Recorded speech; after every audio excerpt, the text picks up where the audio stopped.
welcome to the Deep Dive. This week, we are cutting through all the noise to focus on the real economic and social stories shaping Addis Ababa. And we're pulling all of our insights directly from the latest edition of Addis Fortune. That's right.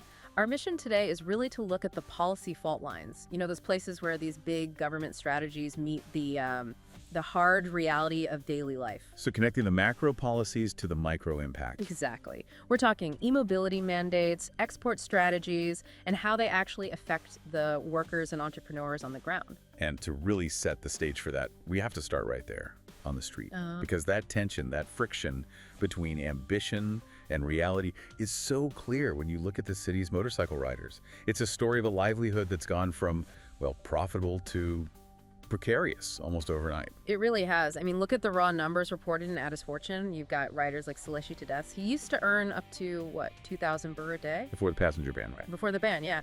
Now he's just doing deliveries, and he's lucky to get 400 birr. That's an 80% drop. Yeah. I mean, for a family, that is just catastrophic. It's life-altering.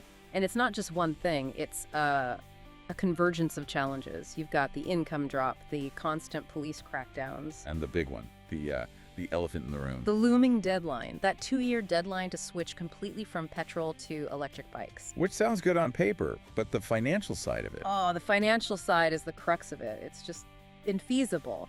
Seleshi estimates the whole package, the e-bike, the parts, the upkeep, it climbs to over 350,000 birr. For someone whose income just dropped by 80%, it's impossible. It's simply insurmountable. And even if they could afford it, there's the logistics. The range anxiety, I saw that mentioned. Yes. Seleshi figures he gets about 100 kilometers on a charge. That's barely enough for maybe 3 delivery rounds across a huge city like Addis. It creates a logistical nightmare every single day. And on top of all that, you have this enforcement friction. That's what's so frustrating for them. We read about riders like Hider Muharadin and Seleshi getting stopped. The police are demanding receipts for, secondhand spare parts. The receipt for a used part. Exactly. And if you don't have it, you're detained. And the bail can be something like 6,000 birr. So the official policy is about safety, right? Yeah. GPS, uniforms, speed limiters. It's supposed to be about accountability, yes. But when the focus is on a missing receipt, you have to ask, is this really about safety? Or is it creating a revenue stream for someone? Right. Abdurazak Hamdu from the Motorcycle Owners Association put it very clearly.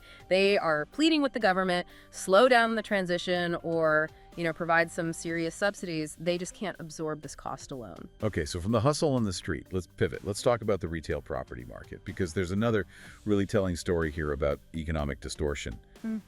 The commercial auction flop. Oh, the numbers there are frankly startling. The city auctioned off these commercial units in public housing projects. In the second round, a staggering 3/4 of them, so 281 out of 373 units, received no bids. 0 bids. After the first round had how many? Over 1,500 bidders in the first round. It's a complete collapse in interest. That's going on. It's the price, isn't it?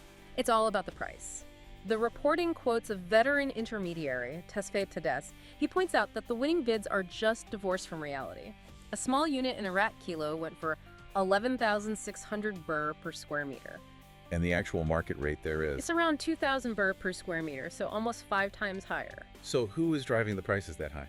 Well, Hiskil Yilmaz's analysis suggests it's brokers and group bidding. They're artificially inflating the prices way beyond what any real small business could sustain. Who can pay that kind of rent? And the urban development plan actually makes it worse. It compounds the issue, yeah. A lot of these new sites, they've removed things like taxi terminals. So in an area like the old Jolly Bar site, the foot traffic is just gone. So you're paying a massively inflated price for a shop with no customers walking by. It's a vicious cycle. The city tries to modernize, but the costs they impose, whether it's for e-bikes or retail space, are just not realistic for the people who need to use them. And that theme, that idea of mandated modernization, it goes right up to the national level. It's not just individual riders. We're talking about a massive EV conversion plan for the country's entire aged vehicle fleet. A huge plan. The Ministry of Transport and Logistics wants to convert 15% of the fuel-powered fleet to electric. But the regulations are incredibly strict. Very restrictive. Only public transport vehicles between 20 and 25 years old are even eligible for retrofitting. Anything older is out. And the requirements for the garages that would do this work, They're immense. Monumental. You need a 190 square meter floor, a 5-meter ceiling, explosion-proof ventilation, and this is the big one, industrial 3-phase electricity. That's a huge infrastructure bottleneck right there. Most independent garages don't have that kind of power setup. Not at all. It makes the mandate basically impossible without a massive capital investment from garage owners. And then, of course, there's the cost. Again. Always the cost. A technician, Yonatan Sise, did an analysis.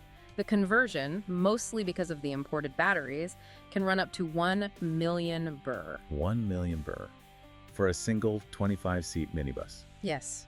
And that cost often exceeds the remaining value of the vehicle itself. It just doesn't make economic sense. And does it make technical sense? I saw a critique in the paper about the age of these vehicles. A very important point. Ashatu McConnan's view is that vehicles in that 20 to 25-year bracket are often, and I'm quoting, mechanically compromised. They're already falling apart. Basically. Yeah. He argues that this kind of expensive retrofitting should really be for vehicles under 20 years old for safety.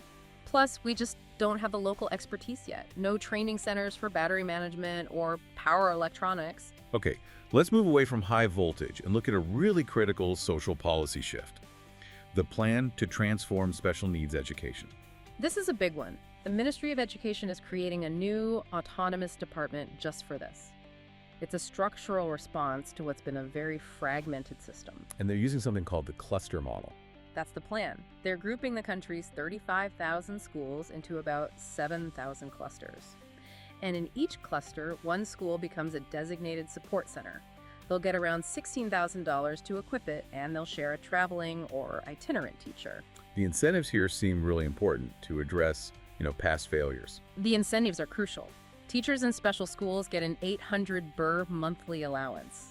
The itinerant teachers who have to travel get more 1,500 birr a month. And what about for the students themselves? They're getting direct support, finally. An annual stipend of 1,000 birr for materials. And if their school doesn't have a feeding program, they can get up to 1,800 birr a month for food and transport. That's huge for keeping vulnerable kids in the classroom. But, as always, there's skepticism.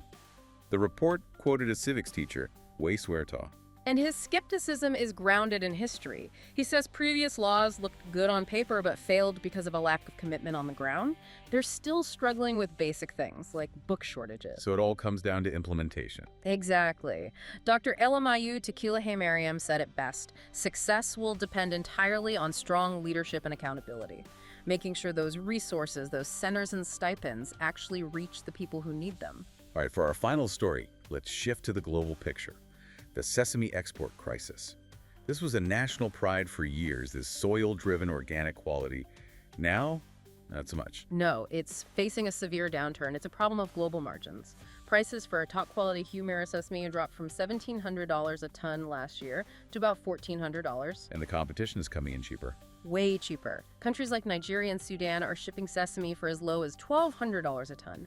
That $200 price difference is enough to completely undercut the Ethiopian market. And the biggest buyer, China, has pulled back. Sharply. They used to buy almost half of all of Ethiopia's sesame, so the total export volume is projected to drop from 359,000 tons 5 years ago to just 210,000 by next year. And that's creating a crisis at home for the exporters. A huge crisis. Many of them bought sesame from farmers at last year's high prices, around 19,000 or 20,000 birr a ton. Now the global price is below their cost. They're stuck with over 90,000 tons of product sitting in warehouses, losing quality every day. So the lesson here, according to experts like Burhan Shetu, is that just being good quality isn't enough anymore. It's no longer a viable business model on its own. The consensus is they need a major strategic pivot. Increase volume, add value through processing, do real market research, and push for tariff-free agreements. Relying on natural quality just won't cut it in this global market. So when you pull it all together, what's the big picture here? I mean, if you synthesize all these stories, from the motorcycle rider to the sesame exporter, you see one clear theme. It's the struggle to balance these rapid, aggressive modernization plans with the actual economic capacity that exists on the ground. Absolutely. Whether it's the fleet owner wondering if a 1 million birr conversion is worth the risk, or an entrepreneur who can't afford rent because of speculation. Yeah. You're seeing how these huge policy decisions create these immediate high-stakes trade-offs for everyday people. Which leaves a really critical thought for you to chew on this week. Given the enormous financial and technical barriers we've talked about in the e-mobility strategy, is it ethical? Is it even realistic to mandate such a rapid green transition for a working population that is already struggling just to make ends meet? A tough question. Yeah.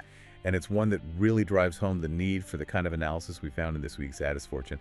Thank you so much for joining us for this deep dive. We'll be back next week with more critical analysis. Goodbye, and see you next week.